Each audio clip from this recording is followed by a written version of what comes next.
देश के कई राज्यों में बाढ़ बारिश का कहर जारी है। मध्य प्रदेश के रायसेन जिले में उफान पर नदी नाले। जिले के कई गांव में प्रशासन ने अलर्ट जारी किया। कई गांव में बाढ़ जैसे हालात।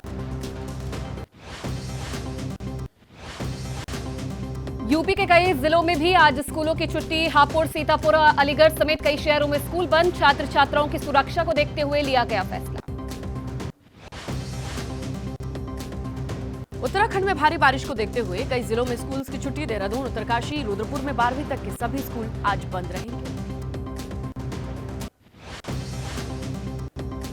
राजस्थान के भरतपुर में बारिश के चलते सुजान गंगा नहर हुई ओवरफ्लो। सड़क पर आया नहर का पानी, बारिश से बिगड़े हालात। स्कूल में 2 दिन की छुट्टी। यूपी के मुरादाबाद में दर्दनाक हादसा। बारिश में गिरा कच्चा मकान, मलबे में दबने से 2 बच्चों की हुई मौत। घटना के बाद परिवार में मातम। मैनपुरी में दिखा बारिश का कहर। 3 दिन से हो रही बारिश के चलते हुआ बड़ा हादसा। कच्ची दीवार गिरने से 2 मासूम सहित 5 लोगों की हुई मौत।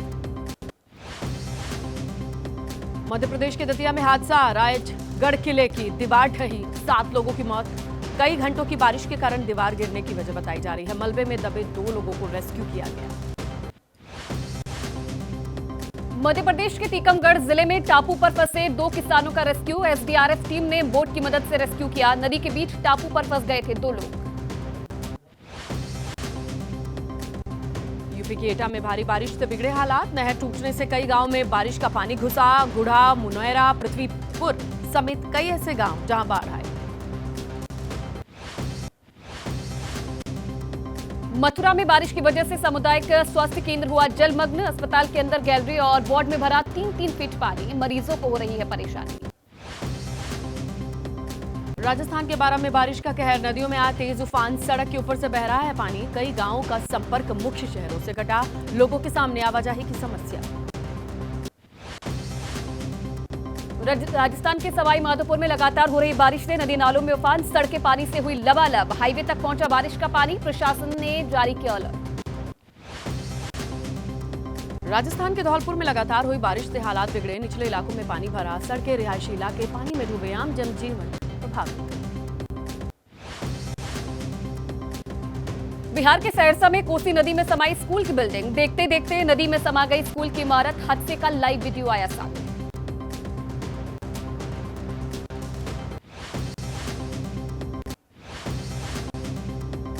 बिहार के बेतिया में उफान मारकर बह रही है गंडक नदी। नदी से कटाव, लोगों में दहशत का माहौल। किनारे पर बने कई मकान नदी में समाये। मंगेश यादव के एनकाउंटर को अखिलेश ने बताया हत्या। रात में पुलिस आई, उठाकर ले गई। हर शख्स जानता है कि यूपी में फर्जी एनकाउंटर हो रहे हैं। राज्य में अन्याय की सीमा टूटी। यूपी के डिप्टी सीएम ब्रजेश पाठक का निशाना। कहा, समाजवादी पार्टी को मठ, मंदिर और माफिया का फर्क नहीं पड़ता। एसपी के डीएनए में अपराध और माफिया। पश्चिम बंगाल के मुख्यमंत्री ममता बनर्जी ने कहा कि जूनियर डॉक्टर्स के साथ बातचीत पूरी कोशिश की हमने। 3 दिन तक उनका इंतजार भी किया। ममता बोली, लोगों की खातिर इस्तीफा देने के लिए भी तैयार। अपनी मांगों पर अड़े कोलकाता के हड़ताली डॉक्टर्स। डॉक्टर्स का कहना है कि मुख्यमंत्री ममता बनर्जी के साथ बैठक का लाइव टेलीकास्ट होना चाहिए। पश्चिम बंगाल के राज्यपाल सीवी आनंद बोस का ऐलान। कहा, मैं संकल्प लेता हूं कि मुख्यमंत्री सामाजिक बहिष्कार करूंगा। उनके किसी भी कार्यक्रम में सार्वजनिक मंच में साझा नहीं करूंगा। मंडी में मुस्लिम समुदाय ने खुद गिराया मस्जिद का अवैध हिस्सा। संबंधित विभाग के अधिकारियों की निशानदेही पर कार्रवाई। कहा, सौहार्द बनाए रखने के लिए तोड़ रहे हैं अवैध निर्माण। शिमला में मस्जिद विवाद को लेकर के मुस्लिम पक्ष का बड़ा ऐलान। संजौली मस्जिद की अवैध बताए जा रहे हिस्से को तोड़ने को तैयार। कहा, राज्य में चाहते हैं शांति और भाईचारा। संजौली मस्जिद के इमाम शहजाद के मुताबिक मस्जिद कमेटी की नगर निगम को चिट्ठी, या तो नगर निगम मस्जिद के अवैध निर्माण को गिरा दे या फिर हमें इसकी इजाजत दे दे। हिमाचल के मंत्री विक्रमादित्य सिंह ने कहा कि सौहार्द बनाए रखने के लिए मस्जिद कमेटी सील करने को तैयार है। अगर गिराना होगा तो कानून के दायरे में होगी कार्रवाई। हिमाचल के विधायक हरीश जनारथा ने कहा कि मुस्लिम समुदाय ने इंसानियत के लिए मुद्दे को खत्म करने के लिए पहल की है। हिंदू संगठनों को मामले को नहीं देना चाहिए। कर्नाटक के नागमंगला में कड़ी सुरक्षा व्यवस्था। सुरक्षा बलों ने फ्लैग मार्च किया। गणेश जुलूस पर हुए पथराव के बाद आगजनी हुई थी। आज मंड्या जाएंगे केंद्रीय मंत्री एचडी कुमारस्वामी। कल कई बीजेपी नेताओं ने किया मंड्या का दौरा। शोभा करंदलाजे ने कांग्रेस पर लगाया तुष्टीकरण का आरोप। सीजेआई डीवाई चंद्रचूड़ के आवास पर गणपति पूजा समारोह। पीएम मोदी के शामिल होने पर विवाद। बीजेपी ने कहा शीर्ष अदालत पर निराधार आरोप लगाना खतरनाक मिसाल। सुप्रीम कोर्ट बार एसोसिएशन के अध्यक्ष कपिल सिब्बल ने कहा कि सुप्रीम कोर्ट और इस संस्थान में करीब 50 साल से हूं। मैं तस्वीर देखकर हैरान हूं। ये सुप्रीम कोर्ट के लिए सही नहीं है। बीजेपी प्रवक्ता संबित पात्रा का बयान। धार्मिक आयोजन में पीएम के शामिल होने पर राजनीति करने की कोशिश। क्या मनमोहन सिंह की इफ्तार पार्टी में शामिल नहीं हुए थे चीफ जस्टिस? केंद्रीय मंत्री पीयूष गोयल ने शिवसेना यूबीटी पर साधा निशाना। कहा हिंदुत्व की बात करने वाले नेता करोड़ों हिंदुओं की आस्था को ठेस पहुंचा रहे हैं।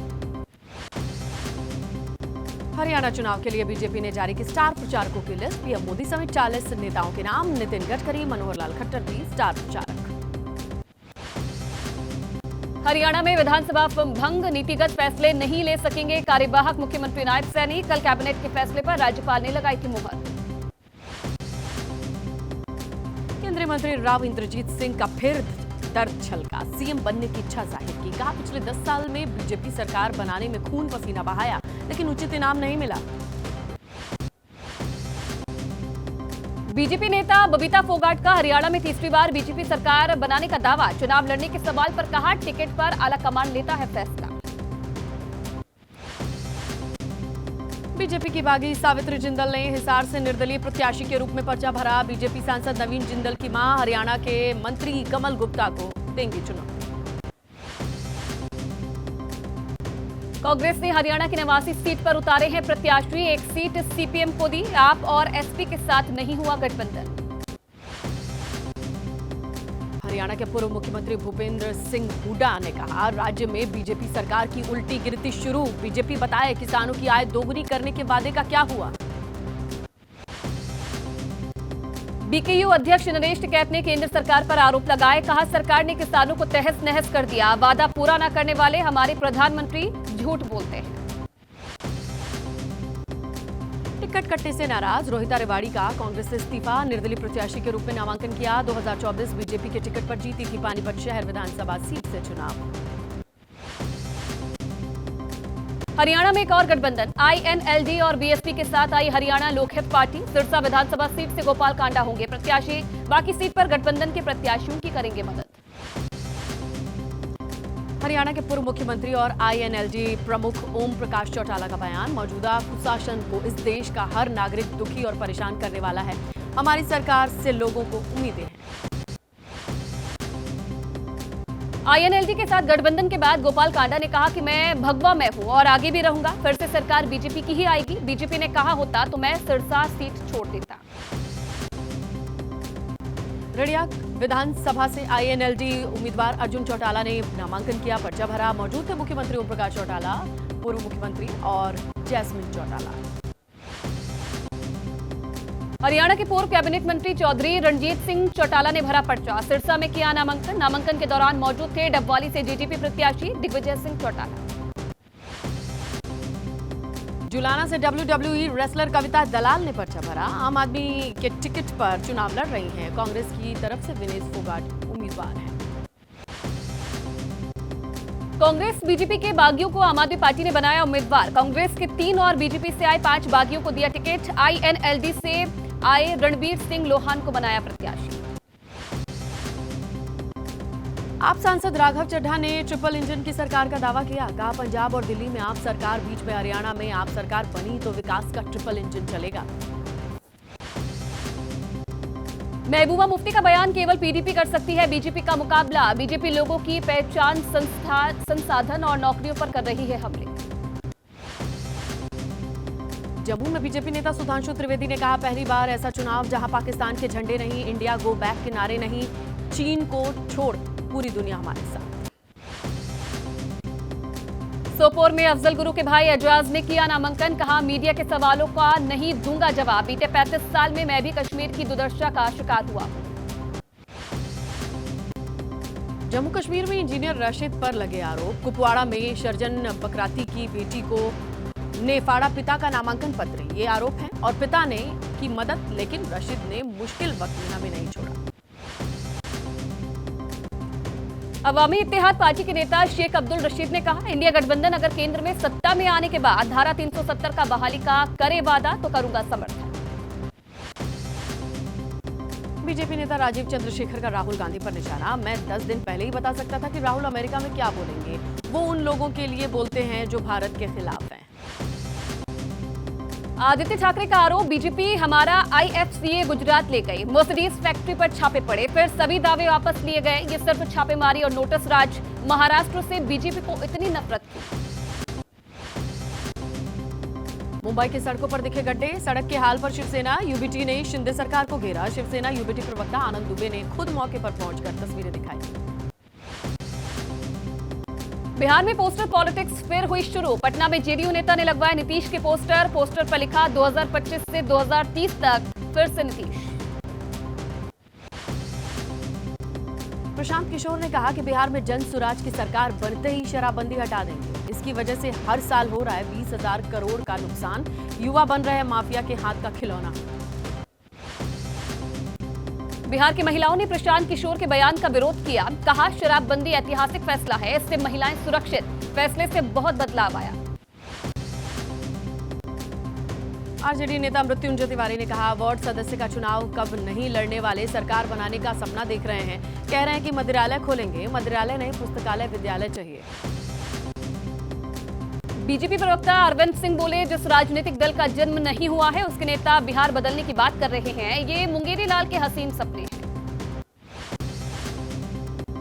बेरोजगारी के मुद्दे पर बोली आतिशी, बेरोजगारी पर दुनिया भर में तीसरे नंबर पे भारत है। 42% युवा बेरोजगार हैं। केंद्र नहीं कर रहा नौकरियों की व्यवस्था। चपरासी डिलीवरी बॉय के लाखों एप्लीकेशन। मार्क्सवादी कम्युनिस्ट पार्टी के महासचिव सीताराम येचुरी का निधन। दिल्ली एम्स में चल रहा था इलाज, नहीं होगा अंतिम संस्कार। शोध के लिए एम्स को दान कर दिया शरीर। प्रधानमंत्री नरेंद्र मोदी ने CPIM के महासचिव सीताराम येचुरी के निधन पर शोक जताया। कहा कि वो वामपंथ के प्रणेता थे। मेरी संवेदनाएं परिवार प्रशंसकों के साथ। लोकसभा में नेता प्रतिपक्ष राहुल गांधी ने जताया दुख। कहा, सीताराम येचुरी जी दोस्त थे, वो भारत की विचारधारा के रक्षक थे। मैं उनके साथ लंबी बातचीत को मिस करूंगा। मेरी संवेदनाएं उनके परिवार के साथ। पश्चिम बंगाल के मुख्यमंत्री ममता बनर्जी ने दुख जताया। कहा कि एक अनुभवी सांसद के निधन से राष्ट्रीय राजनीति को नुकसान हुआ। मेरी संवेदनाएं परिवार और प्रशंसकों के साथ। आरजेडी नेता तेजस्वी यादव ने जताया दुख। कहा, कॉमरेड श्री सीताराम येचुरी जी गरीबों के लिए लड़ने वाले एक संघर्षशील नेता थे। उनके निधन से भारतीय राजनीति को अपूर्णीय क्षति हुई है। समाजवादी पार्टी नेता अखिलेश यादव ने CPM महासचिव को श्रद्धांजलि दी। कहा कि देश के वरिष्ठ राजनेता CPM के महासचिव श्री सीताराम येचुरी जी का निधन अत्यंत दुखद। महिला पहलवानों के यौन उत्पीड़न से जुड़ा मामला। गुरुवार को कोर्ट में बयान दर्ज नहीं कराने आए शिकायतकर्ता पहलवान। चुनाव आचार संहिता उल्लंघन का मामला। भोजपुरी सुपरस्टार पवन सिंह रोहतास के विक्रमगंज कोर्ट में पेश हुए। लोकसभा चुनाव के दौरान आचार संहिता उल्लंघन का मामला। पुणे में गणपति विसर्जन में ढोल ताशा समूह में लोगों की संख्या 30 तक सीमित करने का मामला। NGT के आदेश पर सुप्रीम कोर्ट की रोक। मेरठ के हेलीकॉप्टर रूट की बात निकली फर्जी। एविएशन कंपनी ने 2 पार्टनर के बीच विवाद की बात कही। जांच के बाद पुलिस ने किया खुलासा। उन्नाव में तेज रफ्तार बस टैंकर ओवरटेक करते समय पलटी। हादसे के दौरान यात्रियों में चीख पुकार मची। 2 मुसाफिर को गंभीर चोटें आईं। मरहला चौराहे के पास हादसा। पीएम नरेंद्र मोदी ने की पेरिस पैरालंपिक में पदक जीतने वाले खिलाड़ियों से मुलाकात। पैरालंपिक में शानदार प्रदर्शन करने पर दी बधाई। पेरिस पैरालंपिक गोल्ड मेडल जीतकर लौटे नवदीप से मिले पीएम मोदी। प्रधानमंत्री ने नवदीप से उनके वायरल वीडियो के बारे में पूछा। नवदीप बोले, जोश जोश में हो गया था ये सब। नवदीप सिंह ने पीएम मोदी को एक कैप भी भेंट की। नवदीप का सम्मान करने के लिए पीएम मोदी जमीन पर बैठ गए। नवदीप सिंह ने पीएम मोदी से उनका ऑटोग्राफ लिया। पीएम मोदी ने नवदीप की थ्रोइंग आर्म पर ऑटोग्राफ लिया। 22 अक्टूबर को दक्षिण पश्चिम रूस के कजान शहर में ब्रिक्स सम्मेलन। पीएम मोदी सम्मेलन में हो सकते हैं शामिल।